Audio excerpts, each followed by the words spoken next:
Welcome to the Prosperity Podcast for entrepreneurs who are ready to drop the hustle and earn more. I'm your host, Danielle Amos, business and success coach, certified Proctor Gallagher Institute consultant, and lifestyle entrepreneur. Each week, I'll bring you amazing entrepreneurs who have built wealth, harnessing the power of their mind. Prosperity and money are truly about energy, and I'm on a mission to help you create financial abundance through the power of thought. It's time we started normalizing conversations about money and create the wealth that is yours. Are you ready? Let's do this.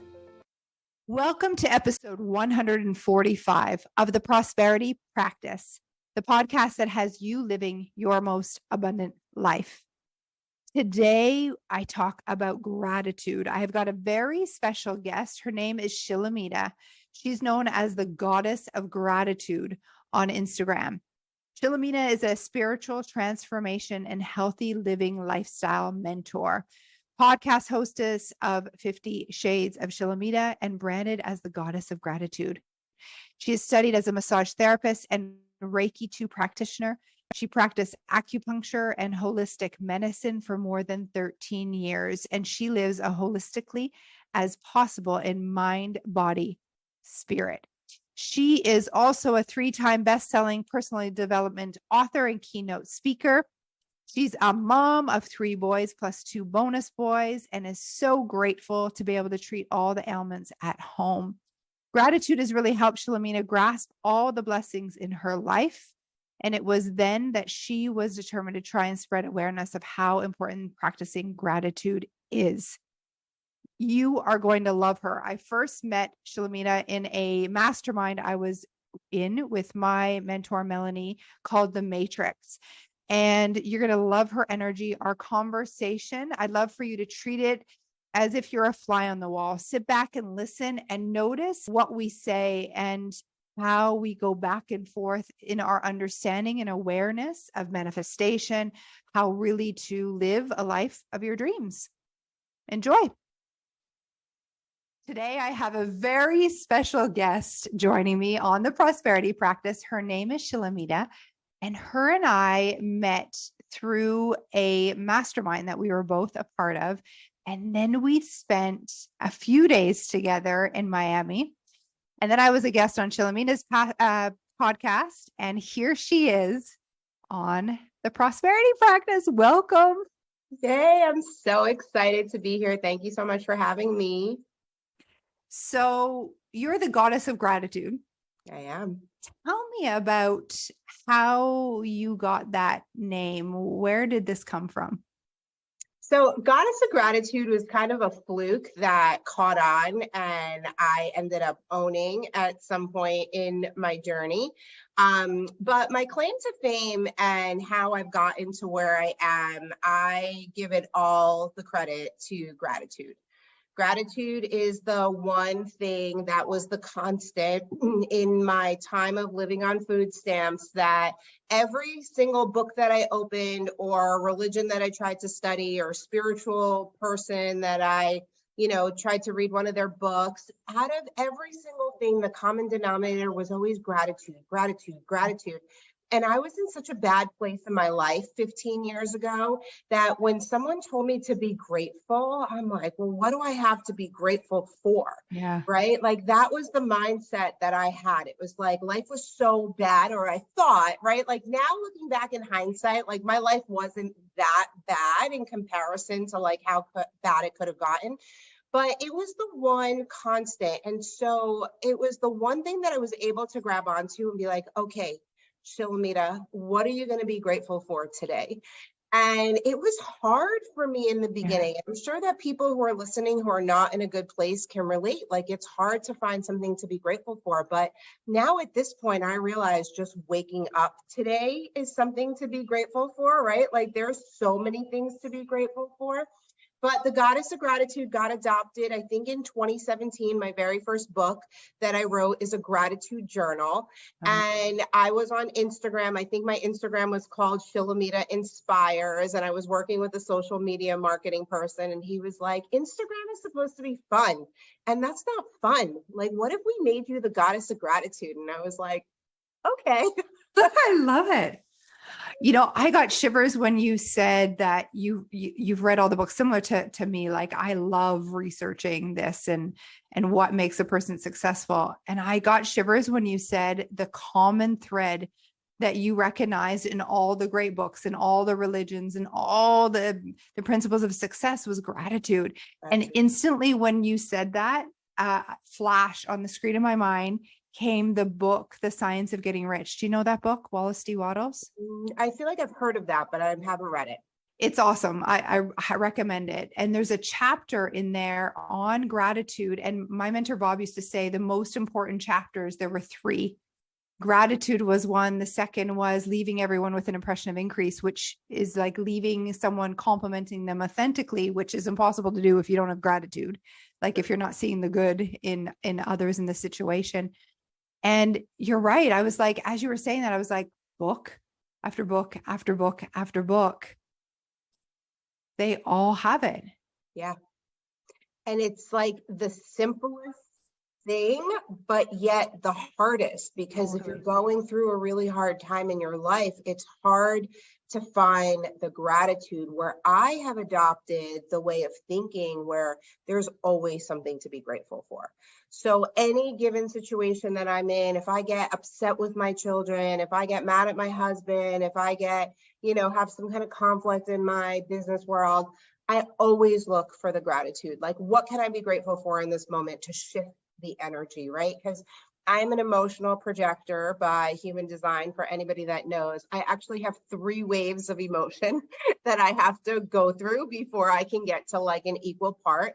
So that used to be really hard for me because I didn't understand that. Now that I understand how I'm made up, it's easier for me to control that reactive behavior. But in the past, my reaction would get me into a lot of trouble. And so now, instead of reacting, I stop, I breathe, and I look for the gratitude. What in this situation can I be grateful for right now before I lose my cool and freak out? Okay. So this is where I think there's a lot of, there's an opportunity for us to go deeper and teach, because I do know a lot of clients that do the same, and they write their gratitude lists every day. They use the tool similar to what you're saying. Like before they react, they breathe, they find what they're grateful for so that they can respond. But like, gratitude's more than just a list, isn't it? Yeah. Yeah. And it's all about the feeling. Yeah. Yeah. Because you can make a list, but making a list is ego driven, right? Mm-hmm. Like, I'm grateful I have a house, I have a car, I have a husband, I have kids, right? But then when you switch it and you're like, I'm so grateful for my home. I'm grateful for my loving husband. I'm grateful for my children. I'm grateful that we live free, right? Like, you could just feel the shift in energy by, number one, using the word grateful over and over, right? Mm-hmm. And number 2, it's like, as I'm saying it, I'm not just listing it, I'm actually feeling it. I'm bringing in those energies. I'm thinking about what it's like to hold my husband's hand when I say that I'm grateful for him, or like I see my children smiling at me when I give gratitude for them, right? Like I attach myself to the feeling. And it was interesting. Yesterday, I was doing a closet switch. I was switching over my winter clothes, and clothes invoke feeling, right? Like, yeah. I would pick something up and be like, are you ready to let this go? Right? It's been in your closet for like 12 years. And the memories would come back of what I wore the shirt in, right? Or what I wore the dress in. And all of the feelings of that event start to drum themselves up. Right? So there was a couple of things that were associated with sadness or negative feelings. And I'm like, okay, I'm ready to let this go. Wow. And so we don't really realize how much feeling is attached to everything. So when you're practicing gratitude, you can make a list, but the list is not what we're looking for. We're looking for you to invoke that real feeling of thankfulness, gratitude, love, appreciation. And a way to do that is, from what I'm hearing that you do, is like, think of specific moments that come to mind, or allow your mind to bring these moments to your mind, like when you hold your husband's hand, when you see your kids smiling at you. So it really is about like someone slowing down so that they can connect to those feelings. Oh, yeah. And then allow the feeling. So for me, it's like the feeling almost feels like a rush in my body. Like I know when I'm actually in the feeling. And I think that most of our listeners know when you're just like surface level thinking of it and when you're actually feeling it, and then holding on to that feeling so that you're right, like gratitude, appreciation, unconditional love, they just run through your whole body and it changes the vibration, and that vibration's everything. Yeah, the vibration is everything and it magnifies it, right? It's like when you're manifesting or you're trying to create something, right? I always talk about dreaming. And it's like you dream because you put yourself into that feeling, right? Like what would it feel like to be in that car that you're manifesting, or that house that you're manifesting, or being in love, right? They always say act as though, right? Act as though. So when I was on food stamps, I didn't know how to act as though I was rich. I had never been rich. So how was I supposed to act as though? But when I closed my eyes and I invoked that feeling, I could imagine, you know, a man picking me up in a limo and taking me out to dinner and dropping me off at the hair salon. And it was like that in my imagination, I was able to feel what it would feel like to have this dream, right? And so in the dream, I was able to invoke that feeling of gratitude because it felt good being in my imagination, thinking about this is going to happen one day. That's huge. And basically that's what happened. You had like a knight in shining armor basically come. I know, if for those of you that I invite you to follow Shilamida and listen to her story, her love story, and how she manifested the man of her dreams is just so cool. And yeah. Literally, I've like the last, you know, you said slow down. And so one of the biggest things for me recently has been slowing down and taking the slow down to a whole nother level, which for me, I would have labeled myself as a recovering hustler. I am the type of person that takes every opportunity that comes my way. And so recently I've started saying no. I've actually planned events that I've canceled after people have bought. And it's because I've never actually enjoyed life. I've always been in a rush to get to the next thing, that I've never had this like complete slowdown. And so in this slowdown, I've literally been walking around the last week or so in complete awe at my life, that everything is manifested. Like every single thing that is in my life right now is a complete manifestation. And I know from like an outsider looking in, or somebody who might be new to this world, it's like, well, that's fine. You just put a wish out there in the world. But it's like every single part of my life right now is a wish that I put out into the universe. And so I'm literally a walking miracle, right? We all are walking miracles, but like just the anchoring in of that feeling and that knowing and really understanding, like 15 years ago, you were living on food stamps.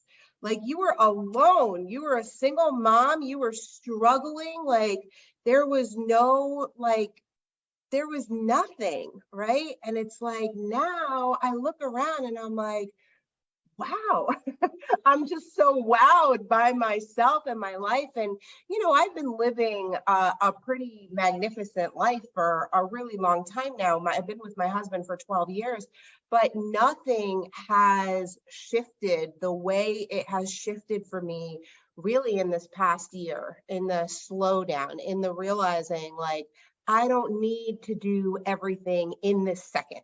I don't need to accomplish everything in this second. It is one of my desires to be a self-made millionaire.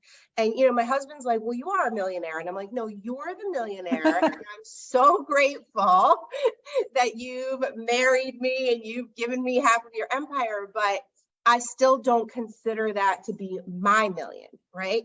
But there was a time in our relationship that I was so busy chasing the million, I didn't even realize like the wealth that I had created. Yeah. You Because know? that is a manifestation of yours. Yeah.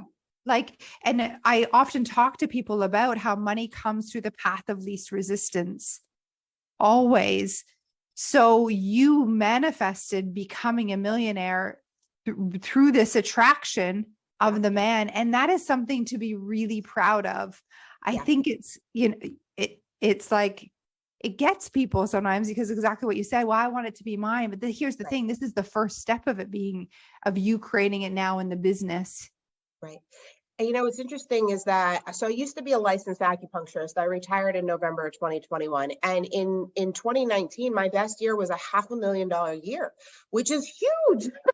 Yeah. Like most people won't make $500,000 in their whole lifetime. And I didn't even enjoy it because like the $40,000 months, the $50,000 months, they just became such a normal part of my life that I was chasing the $80,000 month, the $90,000 month, that I wasn't even able to slow down. And, the path of least resistance, this is so like, I'm so glad you brought it up because, before I was ashamed of the path of least resistance, right? Like I was ashamed, like I didn't want my husband to do all of the things for me, right? But it's like this equal balance of, my husband owns a company that has 180 employees, right? And so at the end of each day, he holds 180 employees, but then I hold him, right? So without me, he wouldn't be where he is. And really understanding that and allowing for that to anchor into me. We have 5 children, we have a household, we have a staff here. It's like, not only did I used to work, but I held everything, right? So now I actually get to slow down. I get to enjoy all of it. I get to watch all of it unfold. One of my manifestations that this path of least resistance, it's really blowing my mind because last year at some point we were watching something on Fox News, I think it was. Yeah, it had to be Fox News. And it was a show where they were like joking around, they were laughing. I'm like, I would be great on that show. Like I would be like amazing on that show. So I like put it out there in the universe. I'm grateful that I'm on a Fox News show before I die. Right. And so my husband, he's a produce purveyor in New York City, and he sends me an email last week from Fox. Love it. That they want him to be the produce purveyor for a Gordon Ramsay show that they're airing through Fox. And I was like, oh, like jaw dropped. And I'm like, did I just manifest this for you? Right. And it just like is so mind blowing because we don't realize that we put stuff out into the ether and then all of a sudden they start to come true. And most of the time they don't unfold the way that we think that they're going to unfold, right? But they always unfold. And so when you're aware of that, it just changes the whole game. And I think what it's important for the listeners to understand is that we're always manifesting as well. So if we're not intentional with the state in which we are putting out asks, it's just happening then naturally. And if you're not in a state of gratitude or a state of possibility, then you're manifesting the same old thing over and over. We manifest the bad just as much as we manifest the good. Totally. So that's the part that people don't realize is that 24/7 we're manifesting. Yeah. And a lot of the game for me was changing the sarcasm because I tend to be very sarcastic. And in my sarcasm, I would say things like, oh, you look so fat today, or, oh, your hair looks, and I would just say things. And then I would start realizing like, chill. You got to stop talking to yourself that way. And you got to stop talking to other people that way because the universe does not know that you're joking. Totally. And the power of your words is huge, right? It just hears, and even if you said like, I don't want to be fat, like it doesn't hear, I don't want, it just hears the word fat. So it's like, being so specific is important and really understanding it. And I believe this is one of the another important reason why we need to slow down so that we can become conscious of the way that we're speaking to ourselves and others. You mentioned something a couple minutes ago about when $50,000-$60,000 months became normal. I'd love to talk about normalizing success and normalizing, because as we learn more and more about how the mind works and manifestation and energetics and all this, it becomes easy for us to get what we want. Like, we know how it works. And what I've noticed with people I've coached and myself is that there's like a risky time. So it happened for me where things like $100,000 months just were so easy and normal that I almost took it for granted. Like I was grateful, but it was like, it like I was looking for more. So I've talked to my clients about there's this fine line. And I believe that there's a dance that we do in so many parts of our lives where we're walking on a tightrope. And this is one of them where it's a balancing act, like being grateful for the $10,000 month, the $100,000 month, whatever it is. And then also desiring more, because if we're not desiring more, then we're going backwards because you're either growing or dying.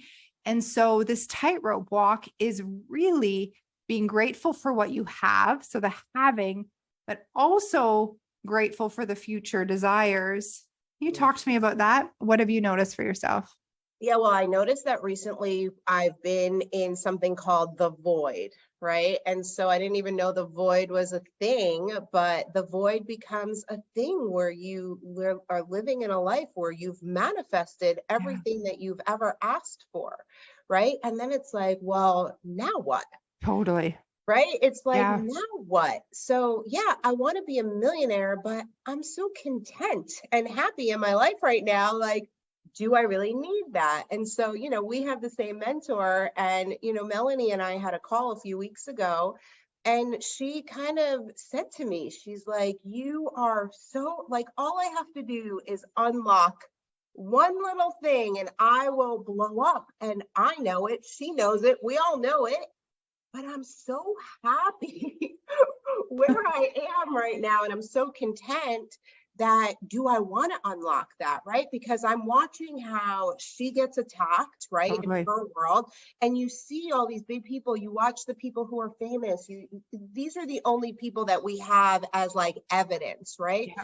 And you start watching all these other people and it's kind of like, well, I'm so comfortable right now. Like, do I want to do that? But there's a comfort level at a millionaire level, right? And there's also a comfort level when you're on food stamps. Yeah. And there's a comfort level so in between, right? Yeah. And so most people are living average lives because they're afraid to push through that comfort level, right? And so now that's kind of where I am. Like, do I want to push this envelope right now, right? Or do I just want to stay where I am? And I'm having a really hard time pushing the envelope because with more comes more. More flip side. You have to handle more. Yep. Right? And so I have to be honest with you, with all the money in the world, the greatest wealth that I have acquired over the last 15 years has been emotional intelligence. And so you could take away all of my money tomorrow, right? And we went through this during COVID. During COVID, my husband's company went from uber successful to 90% loss in 3 days, to the point where he had to fire 48 employees. And I literally thought that I was going back on food stamps. So like, just so you understand the extreme of where we went in the last few years. And so now it's like, okay, I know what I know from there, and I know what I know that's going to be there. And so what do I want to choose in my life right now? And so I'm really working on anchoring in the emotional intelligence so that when I decide to unlock the floodgates and rise even higher than where I am, that I'm ready for it. right? Because when I first met my husband, it was such a whirlwind in our relationship. I wasn't ready. I mean, I literally went from food stamps to meeting a very wealthy man who then went through a 6.5-year divorce, which rocked all of his finances, and it rocked my world, because here I was trying to be like this spiritual leader. I was really trying to live like this beautiful, honest life, and I got thrown into a situation that I was not expecting, and I wasn't ready for that emotionally. So it really took a toll. You know, for those of you that are listening who are really manifesting money or great wealth or fame, or there's a lot that comes with that on an emotional level. And if you can't handle the emotional part, then all of the riches will just like go between your fingers, right? Like you always hear the story, like so-and-so won millions of dollars in the lottery and they spent it all the next year, right? Totally. If you can't hold the wealth, then there's no point of even getting it. Right? Yeah. So we talk a lot about that in our program, because in the mind, there's a thermostat, which is like you have a programming where you're set. And I believe that like you were in fact ready for what you attracted to you, or you wouldn't have attracted it. And then it's like, really, do you expand to it, or does it like take you out? Right. And that's where the question comes. But like the obstacles or the problems or that we manifest in our life is because we can get through it, and we're ready to get through it. And we actually have the talents and abilities within that are just waiting to be developed, so that if we move through it, they will be developed through that, you know. With the people that win the lottery and then they lose it, well, they became a vibrational match for that money to come to them, but then they didn't move their identity. They didn't gain the emotional intelligence, like you said, to hold it. And so that thermostat in their mind has to bring them back to their old setting, which is like within 5 years, I think the stats are that they're either at the same place or even poorer than they were before, because they haven't changed the root cause as to what keeps the money, which is here, the emotions, like you said, the mindset, the identity work. Yeah. It's really fascinating. We see it in all things though. Like, you know, like if someone's not done the work, this is what, for me, I do a lot of the identity work, and I actually do it in the beginning of our programs, because what I noticed is in manifestation, once we start looking at what we do want and we flip from like what's wrong in our life to being grateful, the manifestations can come quite fast. Wouldn't you agree? Oh, yeah. Yeah. And so then someone can start manifesting money or new clients, but then if they haven't changed in their mind, their mindset about themselves and the world, they lose it all, because they start sabotaging it. Like, this is too good to be true. Oh my gosh, I can't handle this. Like, you know, like even a partner, like, oh my gosh, do I deserve this man? You know, and we sabotage. I'm smiling from ear to ear, because I'm like, my own mind is like, yep. That happened. Even with my husband, I mean, with relationships, I always had one foot out the door. So I was always, right, my father got cancer when I was 17. My mother got cancer when I was 23. So the evidence in my mind is that every adult in my life is going to eventually leave me. Wow. And so that was the story that I created early on. And so in every relationship, I always had one foot out the door, like, I'm going to leave you before you leave me. Right. And so I tried to do that with my husband too. Thank goodness. Yeah. He wouldn't leave. But yeah, it's a very real thing. And even in my acupuncture practice, it was like, the ball's going to drop, you know, like I just have to ride this wave while I could ride the wave. And I remember the conversations that I would have with myself. And it is a training of the mind, right? And that's why when we go back to that feeling of gratitude, it's a really important feeling to anchor in, because the mind is going to go to other places and it's going to try to throw you off track, and it's going to try to give you a different story, the stories that you're used to. And so it took a lot for me during COVID to realize, like, Shill, you're not going back on food stamps. Yeah. No matter what happens in this scenario, you're not going back there. you're past that now, right?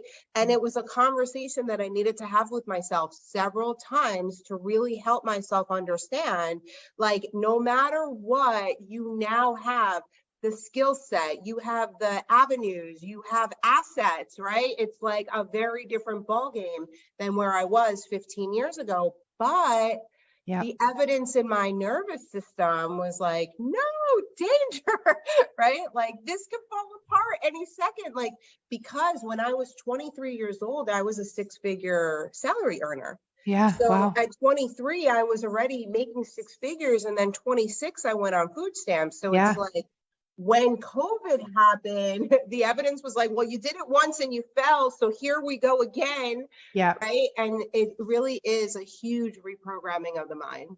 And this is where, like, I use the word discipline, and often people think it's discipline in their actions, but it's actually disciplining your mind. Yeah. You had to talk to yourself over and over, the repetition of the story that you want, and say, like, shit, like, that's old news. Like, that's an old way.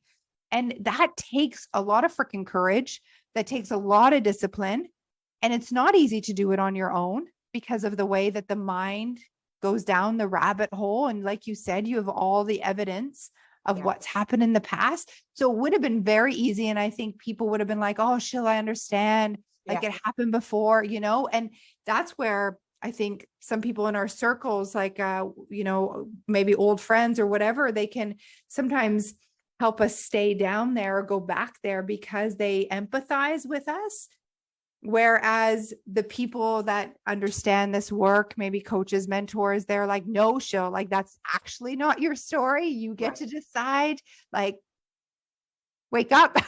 Well, that's why I think you are so important to have an online team of people cheering you on, you know, because in everyday life, people are not quite understanding what magic money is, or that overnight you can become a internet sensation, or, you know, that you can travel every month, or, right? It's like the PTA moms, they have committed themselves to, and I don't say this in a bad way, but like a quote unquote average life, right? It's like, my husband goes to work, maybe I go to work, we go on vacation once or twice a year. Our entire life is based on the kids' sports and their sports schedules. And hopefully one day they become sports superstars, right? And I show up to these sporting events and I'm like, when's my flight to Miami? Am I going on a yacht next weekend or the week after? You know? Right. And it's hard to have these conversations in everyday life. It's like everyday people are looking for that misery loves company kind of situation where you can attach yourself to somebody. Well, oh, they have it worse than me, so let me go be with them because their life seems worse off. Where I'm constantly looking for people who are like, whoa, like, look at that life. Like, look at where they're going. I want to be there, right? So it's all about, are you surrounding yourself with people who are going to expand you, or are you surrounding yourself with people who are going to prove to you the evidence that you already know that's going to shut you down and keep you safe too? Yeah, safe. Yeah. Safety. Yeah. I love it. I love it. Is there anything more that comes to mind? That, I mean, the truth is we could talk all day. I feel like I could pick your brain and keep going and asking you questions, which maybe means that there's some more for us to do together, I think. I feel like there is. I've been thinking about that. I'm like, oh, I wonder when I'm chatting with Danielle again, because you're so interesting. I love everything that I get to know about you is just amazing. And I love watching your journey. It's so fun. And, you know, learning about Bob Proctor and, you know, The Secret was the catalyst that really shifted my being. And, you know, going back to those days of The Secret, I remember, you know, I had every excuse in the book. I didn't like to read. I didn't like to listen to CDs. I didn't like to do this, right? I had like every excuse.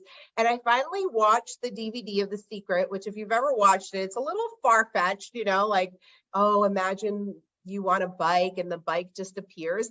But now fast forward 15 years later, and I'm like, well, I kind of feel that I am that powerful. I kind of feel Yeah. like if I really thought about the bike, it might just appear in the middle of my room. But the one thing that I really have to anchor in for everybody is the gratitude piece. Yeah. It's like the game changer for me too during COVID is I started being grateful in the morning, which was not a part of my daily practice before. We have a gratitude practice in my house at night.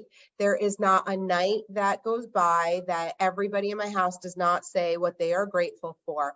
And I have to tell you, it's the greatest gift of all time. It started when I was a single mom. My son was around 2, and the secret said you have to have a gratitude journal, you have to make a vision board, you have to do all these things. And so if I showed you my first gratitude journal, there's literally like 3 sentences on a page. Like I could not find anything to be grateful for, right? And I would forget. So my 2-year-old, I started being grateful with him at night. And it's the best thing that you can ever do if you have children, because children are creatures of habit, especially habits that get them out of bedtime for a few minutes longer, right?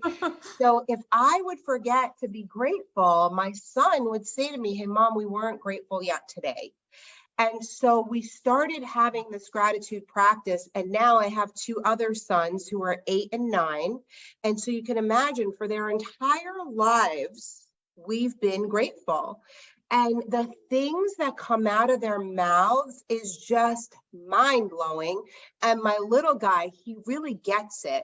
Like he really understands, like, okay, if I say it in the present tense and I really feel it, and I'll leave you with this great manifestation story. My youngest is an animal lover. I'm not. And he has been begging me for a puppy for years, to the point where last year I actually considered it. And I spoke to one of the women that works in my house to see if she would take care of the dog because we travel a lot. And she was like, you're kidding, right? I mean, she totally talked me out of it. And so every single night he's grateful for his puppies. And I'm looking for a new nanny. Puppies. Yeah, he wants 5. Okay. I'm looking for a new nanny recently, and we have an au pair, and I decided I didn't want to be in the au pair program, but I did want to live in nanny. And so I see this ad for this nanny, and she checks like all the boxes. And then it says, looking to relocate to the East Coast with my dog. And I was like, no way. I'm like, in all of my years of hiring people to work in my house, I've never once seen anybody have a dog, right? So I'm like, this kid is so magical. So I entertained the idea. I reached out to her. I set up an interview with her. My husband comes home and I'm like, by the way, I have an interview. And she has a dog. And he's like, are you like out of your mind? I'm like, no, listen to how brilliant this is. I'm like, the kids get a dog, but it's not my dog. And he just looked at me and I'm like, I don't have to wake up to walk it. I don't have to worry about feeding it. I don't have to do anything. It's not my dog. And my husband looks at me and he was like, okay. What kind of dog does she have? It's a lab, and it's the cutest thing in the world. And of course, it's like a big dog, right? Like I wanted to get like a little like lap dog that I could carry around in a bag. But like literally she checks every box of like what I was looking for in a live-in nanny. And my husband was listening to my whole interview with her. And when I got off the phone with her, he was like, wow, I'm like really impressed with your interviewing skills. And it just goes to show, like, one of my stories is that I wasn't a good manager. I was an entrepreneur at 21 years old. So I've had a staff and team for a very long time.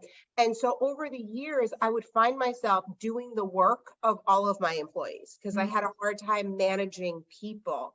Yeah. And so I'm really proud of the fact that my emotional intelligence has grown so much that I really know what I need and I know what I'm looking for. And so the interview was so great because it was like, do you check all of my boxes, right? Yeah. Like I know on the exterior you check the boxes, but now are we going to be a great fit together? And this whole process of evolution and growth over a lifetime, it's really a thing. So for those of you listening, if you're really struggling right now, or you're not quite where you want to be, or you haven't manifested all of the things yet is the key word. And I know it's so hard to slow down.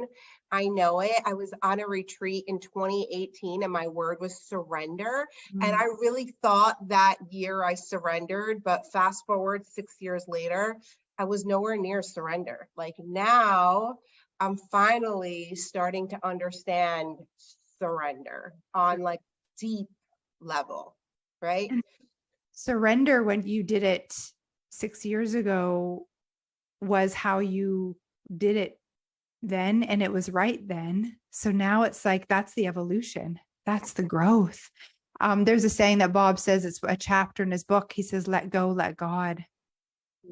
So in the letting go, like letting go completely, it kind of like my heart goes, but like letting go and trusting. It's interesting you said that because, the last several months for me has been this connection to God. And so I've never been a religious person. I've always been very spiritual and I never grew up with religion. But recently my little guy came home. He started being grateful for Jesus and it was like several days in a row. So finally I'm like, Bennett, like, where did Jesus come from? And he's like, what?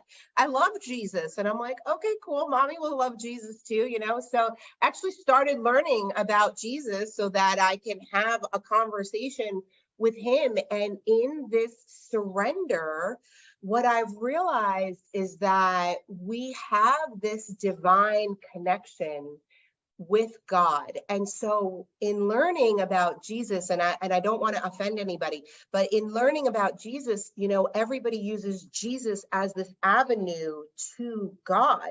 And so it's like a little confusing to me because I'm like, but wait, like, I don't need to go this way in order to make a connect. Like I've had a connect for like a really long time. And guess what connects you? What science shows? Gratitude. Right. Gratitude atones you to source. And so in this surrender period recently, it's been in this remembering, right? This remembering that I am really from source. And source did not send me here to suffer. I chose to suffer so that I could understand the duality of how really good it is to live in that quote unquote heavenly state. So good. Yeah. And truly, I say this to my clients all the time, abundance is your birthright. Your natural state is abundance. Your natural state is health. Your natural state is light, is seeing the good, is gratitude. If you allow it, and that's where the healing, releasing, letting go of all the shit in the mind. It's a beautiful thing because, the old story of I'm not worthy, I'm not enough, I'm not this, I'm not that, but you are worthy, you are enough. That's why we're here. We're here walking this plane because if you think about it, that, if we use heaven and hell as an example, and you think about it, that we leave here, we go to heaven. In heaven, you're in this ultimate bliss, right? For all of eternity, or however you think about it, but that's the way that I associate it. Okay, so eventually, let's say you're living in bliss for hundreds of years. You're going to forget about the pain. You're going to forget about the anger. You're going to forget about the right? You're going to forget about all the things that we've learned here. And eventually you're going to get bored because that's what we do. There's no relativity. Yeah. Right. There's no duality of like, this is like so good. Right. Yeah. And so it's like, I've entered this point in my life where life is I'm so happy that it like doesn't even make sense to be this happy. Like, am I allowed to be this happy? Like, is something that you're constantly like kind of looking like, is something going to happen? But no, we actually were put here to be this happy. And I feel so abundant in the fact that I've cracked this code, and if I took you through my story, which part of my story, but there's been so much sadness and trauma and drama and all the things to get to this point where it's like, Like you can get to a point, and what I really want people to understand is it's not about the money. Because like I mentioned, when I first met my husband, he had the money, but because my emotional intelligence wasn't big enough, the money didn't matter. The money made things funner, right? It was like we were able to do things that I wasn't able to do before, but it wasn't the money piece. So if you're chasing the money and you're not working on the rest of the stuff, you're going to get the money and you're still not going to feel that level of fulfillment and happiness that ultimately everybody is looking for. Yeah. And we get to have it all. So we get to have the money and the confidence and the love and the, feeling good. Yeah. All of it. Yeah. Like it's not one or the other. I think that's really important to understand. And especially in our society where we think like money is attached to so many things. So people, they may hear like it's not about the money, but it still is. You get to have it if you want it. And if people say, well, I don't need that, I challenge that piece. Yeah. I don't need that. I get to desire it because, like you said, life's more fun without it. And abundance is our birthright. So if unlimited riches is our like that's really prosperity's right there. Why kink the hose? Yeah. Just open. The key word is that need word, right? I think like that's really what COVID showed us is that, do we really need it? Do I need to go get a blowout every week? I don't need it, but I enjoy it. Totally. It's like, do I need to get a mani-pedi? Well, no, I survived all those months with no mani-pedis, but I enjoy it, right? So there's like a difference between need and enjoyment, and we're supposed to be here for enjoyment. Yeah. And oftentimes we can put those enjoyment things in the need bucket because we say, well, I need this. Like just naturally we say, I need to go get a manicure. Right. Even that, but the need, like to your point, is in lack, isn't it? It's a lack energy, but the enjoyment or the desire bucket is abundance. So just making like it's becoming more clear. This is similar to what you were saying earlier in the conversation, being more conscious of the words that we choose to use, because you're right. No one needs a manicure and I desire it. So if we can keep those things, and you and I both know from our stories, we don't need very much to survive. Actually, like that's the truth. I don't need the sushi at Nobu. I don't need the sirloin steak or I could survive. What I need is food. It could be rice and beans. Totally. Yeah, we could go down I that. know. Wow. It's like such a small, it's like this really small shift, but until it clicks, it really doesn't click. And so I remember like listening to stuff like this and being like, well, they just have it all. So they just, whatever. Okay. And like the stories that I would make up in my head, but it's really true. And it's really that simple. And it really is like this like small shift that needs to occur in your being, and all of your desires will pour through, and you deserve it.